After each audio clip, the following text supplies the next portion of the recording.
TV Sintonia, a TV que passa você.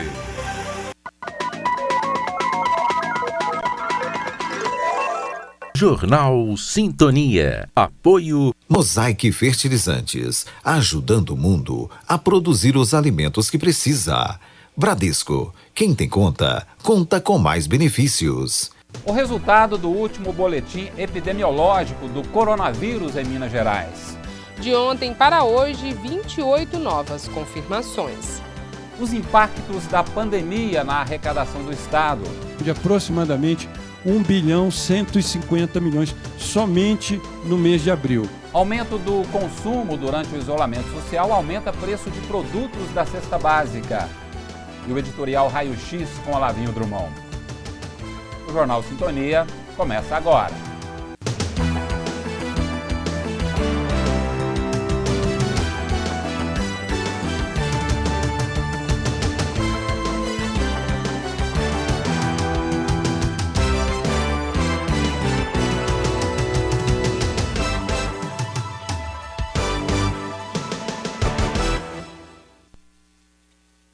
Boa noite.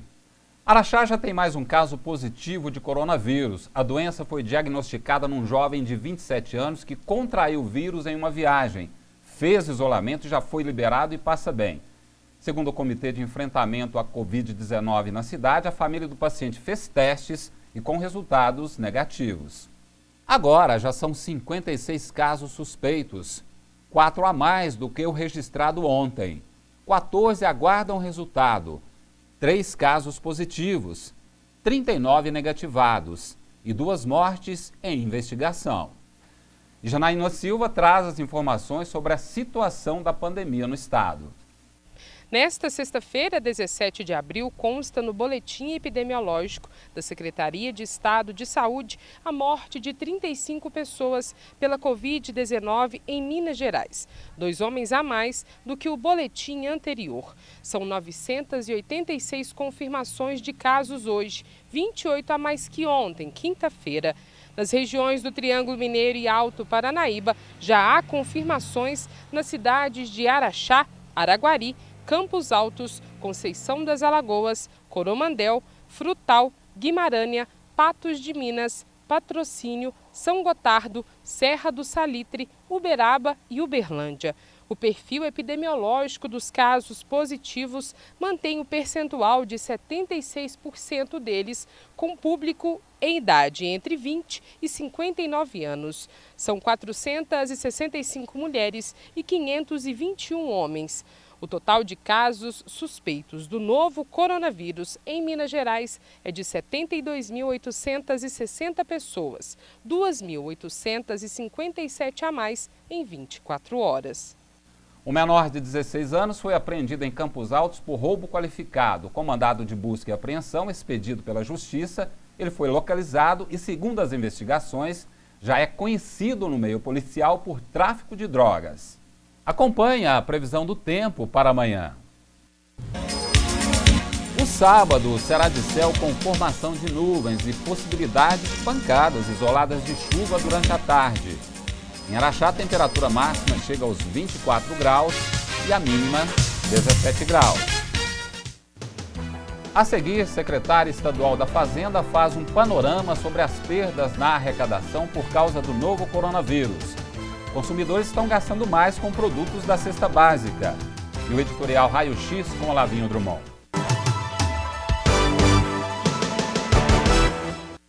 Nos dias de hoje, mais do que nunca, a gente está vendo que é muito importante se cuidar e que também é importante cuidar de quem está ao nosso lado. Por isso, dê uma força para o comércio do seu bairro. Compre do pequeno.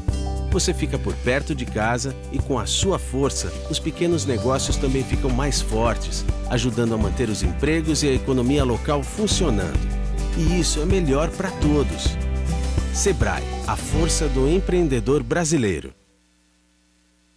Precisamos falar sobre violência física. Bater, machucar, dar palmadas, dentre outras agressões, é um ato covarde. Não educa e deixa marcas pelo resto da vida. Crianças e adolescentes precisam de afeto e diálogo para seu desenvolvimento. Fique alerta. Ao sinal de violência infanto-juvenil, denuncie. Disque 100. Todos contra a violência infanto-juvenil. Realização Centro Júlio Dário. A corrida nos supermercados nas primeiras semanas da quarentena de consumidores que queriam fazer estoque de alimentos em casa acabou provocando aumento de preços de vários produtos da cesta básica. O produto que mais sofreu reajuste foi o leite, em torno de 50%. Já que o setor leiteiro ainda não entrou no período da entre-safra por causa da seca, a explicação do segmento supermercadista é o aumento do consumo e diminuição da oferta, porque o preço pago pela indústria aos produtores continua o mesmo nas fazendas. Nas últimas semanas, o feijão também teve acréscimo de 20% no preço, arroz 15% e óleo em torno de 12%. A alta também atingiu os hortifrutis.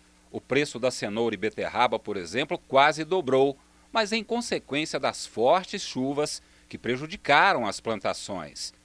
E os supermercados registraram queda no consumo das padarias em 50%, porque muitas quitandas estão sendo feitas pelas donas de casa durante o isolamento social. O governo de Minas fez um balanço da queda na arrecadação com a crise econômica provocada pelo novo coronavírus. Os números foram apresentados pelo secretário estadual da Fazenda, Gustavo Barbosa. No caso de ICMS, nós tivemos uma perda de arrecadação de 36,36% e, no caso do IPVA, uma perda de arrecadação de 44%. O IPVA é menos impactante em função de ser o final do pagamento, mas, de qualquer maneira, é uma receita relevante. Principais setores que tivemos com relação à perda foi o setor de combustíveis, o setor de bebidas, automotores e de linha branca. Esses foram os principais segmentos em que tivemos uma queda significativa. Alguns segmentos se mantiveram, mas esses foram os segmentos que a gente teve aí um maior impacto. Com relação ao comportamento econômico, como é que a gente mensura o comportamento econômico? A gente monitora diariamente a emissão de notas fiscais entre empresas e notas fiscais do consumidor. Isso nos traz informações com relação ao comportamento econômico. Mais uma vez, ratificando o nosso entendimento, esses dois comportamentos estão próximos a 30% de queda. Ou seja, a nota fiscal é entre empresas. Essa daí teve aproximadamente 26% de queda, e de consumidor algo como 27%, 28% de queda. Então, isso mostra que a gente está efetivamente num processo de degradação econômica neste momento, de perda econômica neste momento. Então, se a gente somar isso, traduzindo sob a ótica financeira, este mês de abril, a gente tem uma expectativa de perda de arrecadação de aproximadamente 1,150 bilhão somente no mês de abril. No mês de maio, a confirmar o comportamento que a gente tem tido, algo próximo a 2,5 bilhões de reais.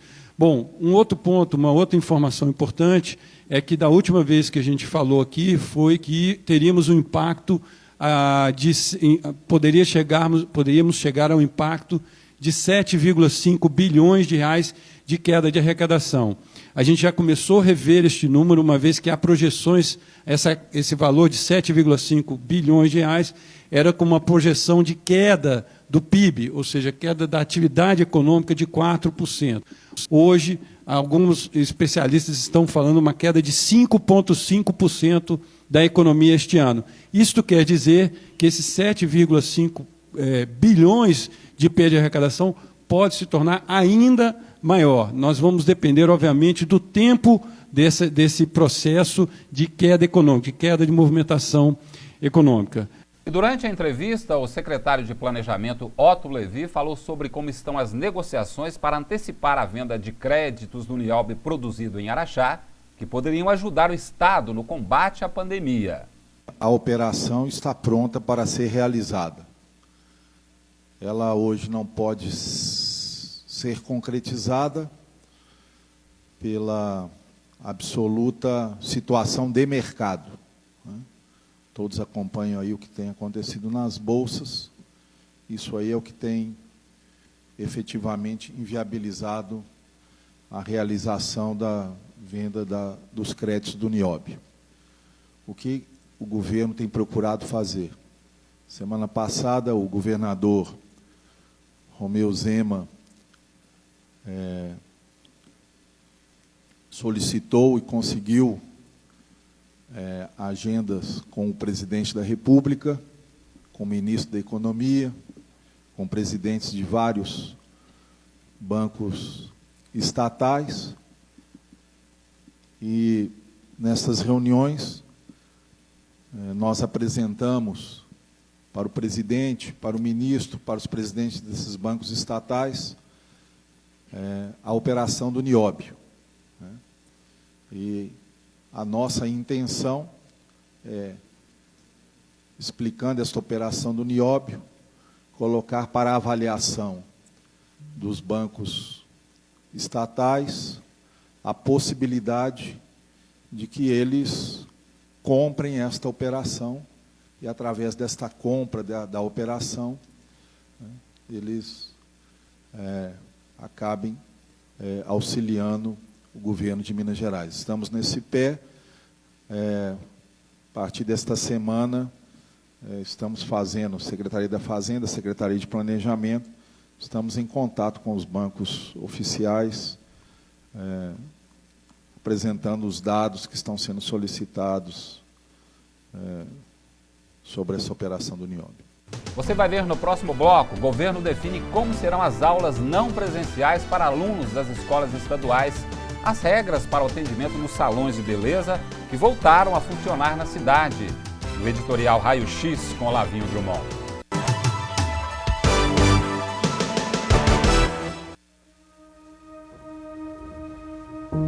Há mais de 60 anos, a CBMM está presente no seu dia a dia de maneiras que talvez você nem imagine. Seja através da aplicação de produtos nos diversos segmentos da indústria, ou na forma como a companhia contribui para a manutenção de serviços essenciais a toda a cidade. Agora, mais do que nunca, reconhecemos nossa responsabilidade e reforçamos o nosso compromisso com a comunidade de Araxá, para enfrentarmos juntos este momento. Agradecemos a quem pode estar em casa e principalmente aos nossos colaboradores que continuam se dedicando para manter a CBMM ativa de forma segura e responsável. Para isso, mais de 45 medidas de segurança foram implementadas, garantindo a segurança de todos. Potencializamos a limpeza e higienização das áreas comuns e das salas de trabalho. Aumentamos o número de ônibus para que se respeite o distanciamento de segurança.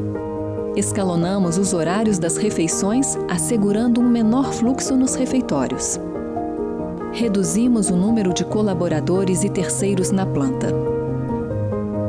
Estamos separados por um momento, mas mais juntos do que nunca.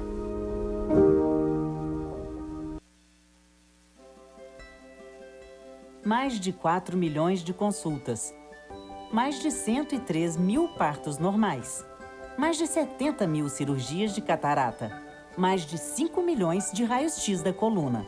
É isso que dá para fazer com os 46 milhões de reais que a Assembleia economizou e devolveu para o Estado. É a Assembleia Legislativa fazendo sua parte para enfrentar a crise. Assembleia Legislativa de Minas Gerais. Poder e voz do cidadão. Não parece que a vida às vezes dá uma parada? Mas quem tem conta no Bradesco conta com muitos benefícios para seguir em frente. Conta com taxa a partir de 8,85% no crédito imobiliário. Ainda mais vantagens na contratação da sua previdência privada. Máquina Bradesco sem aluguel. E isenção da tarifa da conta corrente para gastar com o que importa. Abra sua conta no Bradesco. Bradesco.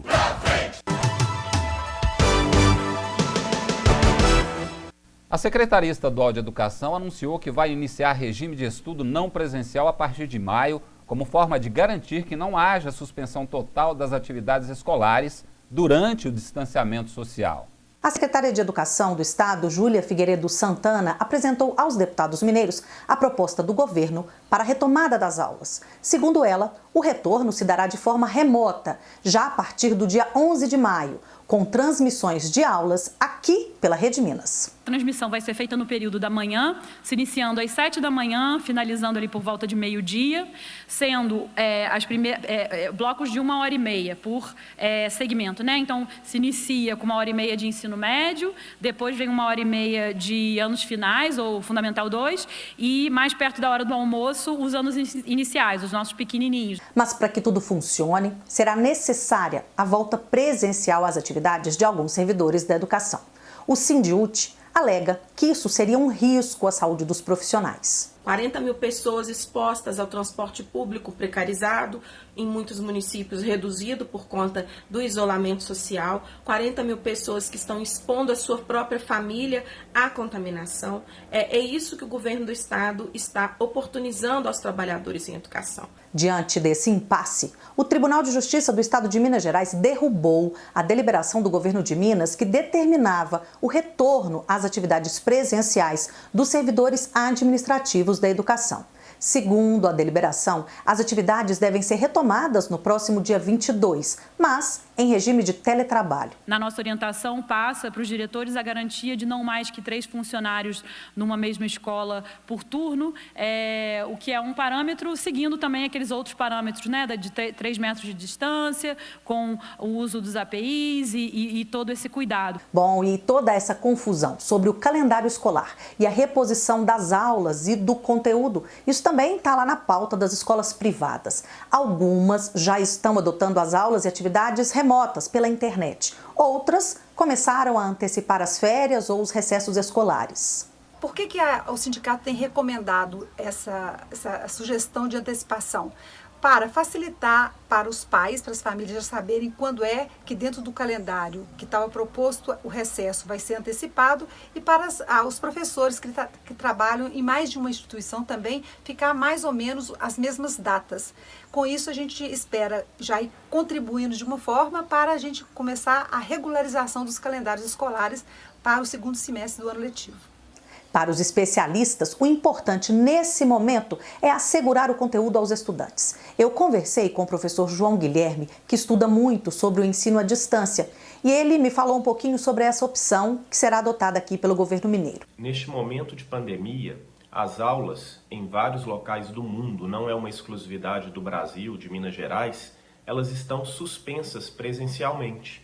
E uma das formas da gente diminuir o prejuízo dessas aulas suspensas presencialmente é a utilização de novas tecnologias de ensino remoto.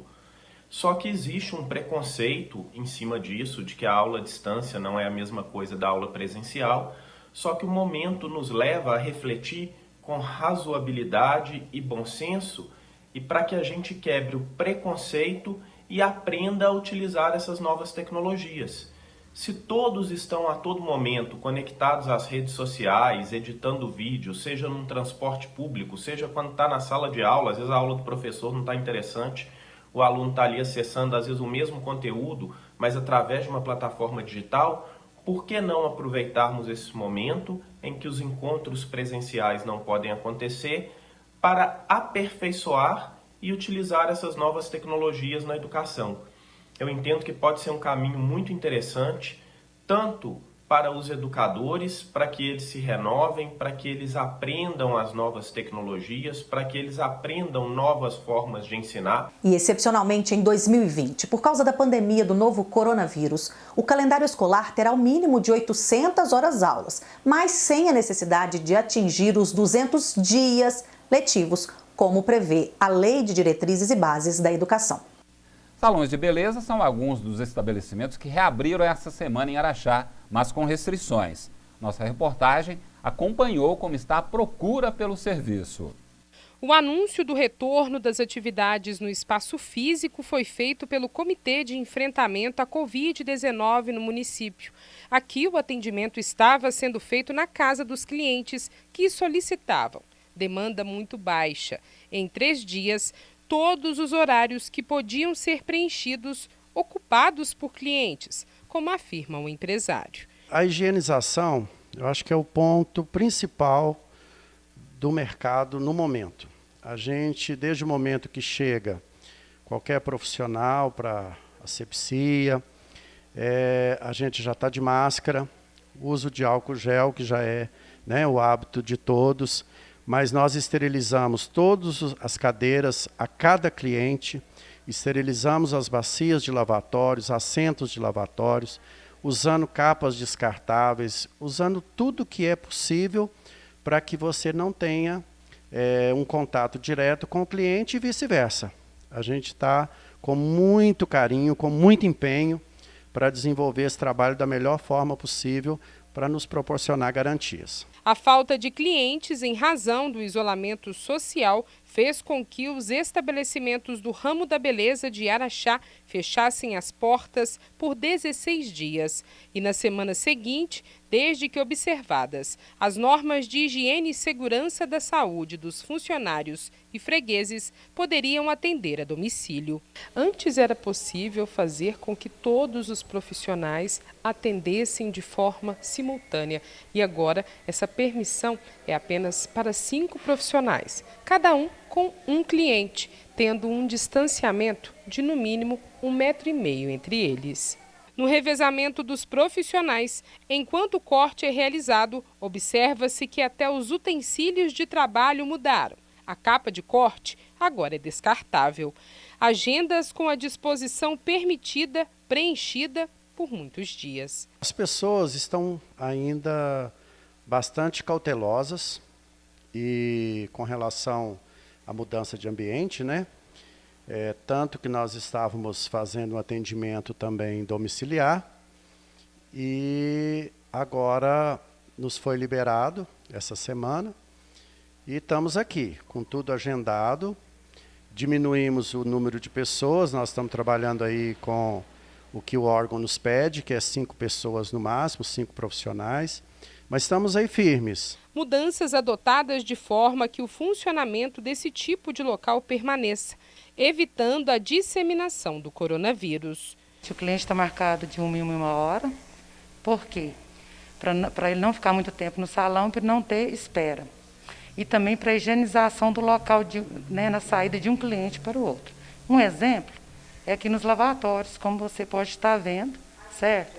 Nós temos 4 lavatórios, que poderia ser preenchido todos, mas agora, se tiver um cliente no primeiro, nós temos que levar o outro para o último, para ter esse espaçamento.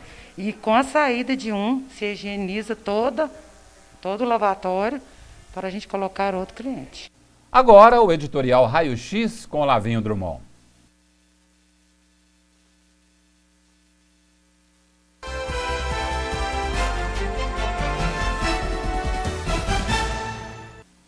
Araxá está 90% congelada. Quase tudo parado.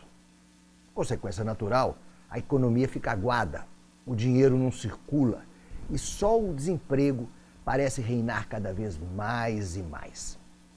O irônico da história é que a inércia administrativa está acabando até com os relacionamentos. Tem esposa dentro de casa que não aguenta mais olhar para o marido. E claro, vice-versa. Ninguém aguenta mais tanto grude, minha gente. Verdade, verdade, verdade. A atual política de combate a esse vírus está alterando até a tradição conjugal. Daqui para frente, 3 anos de casamento valem bodas de prata, 4 bodas de ouro e 5 anos de união está merecendo bodas de diamante. Por outro lado, diante de tanto imobilismo e isolamento, fica um mau exemplo e uma pergunta. Por que a obra do viaduto também não para? Por quê? Será que o motivo é que o mês de outubro está chegando rápido demais? Será? Essa histeria pré-eleitoral me faz lembrar a novela O Bem Amado, onde o personagem prefeito da cidade de Sucupira, o Dorico Paraguaçu, tinha como obsessão inaugurar o cemitério local. Enfim, por aqui o comércio tem que ficar fechado. Clubes e bares, restaurantes lacrados.